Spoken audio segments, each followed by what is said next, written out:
এদেশের ব্যবসা বাণিজ্যের যে লাইফ লাইনগুলো রয়েছে সব জায়গা থেকে গন্ডগোল লাগিয়ে দেওয়া হয়েছে। এরপর আমাদের রাষ্ট্রযন্ত্রের যে লাইফ লাইনগুলো রয়েছে সব জায়গাতেই গন্ডগোল লাগিয়ে দেওয়া হয়েছে এবং এই জিনিসগুলো করা হচ্ছে বিদেশি এজেন্টদের যে তৎপরতা সেই তৎপরতার মাধ্যমে।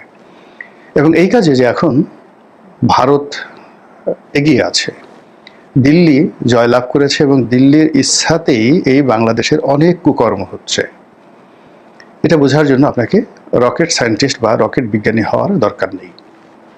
আপনি যদি রোমেন আফাজের সেই গল্পগুলো পড়েন, কাজী আনোয়ার হোসেনের সেই মাসুদ রানা পড়েন, কেউ অন্য যে সকল গোয়েন্দা বইগুলো রয়েছে বাংলাদেশের জনপ্রিয়, খুব বেশি যাকে বলা হয় ফেলুদা পড়লেই হবে, সত্যজিৎ রায়ের ফেলুদাও যদি আপনি পড়েন তবু আপনি বুঝতে পারবেন যে এই বাংলাদেশে এখন যা কিছু ঘটছে এর পেছনে দেশি এবং বিদেশি গোয়েন্দাদের কি পরিমাণ হাত রয়েছে।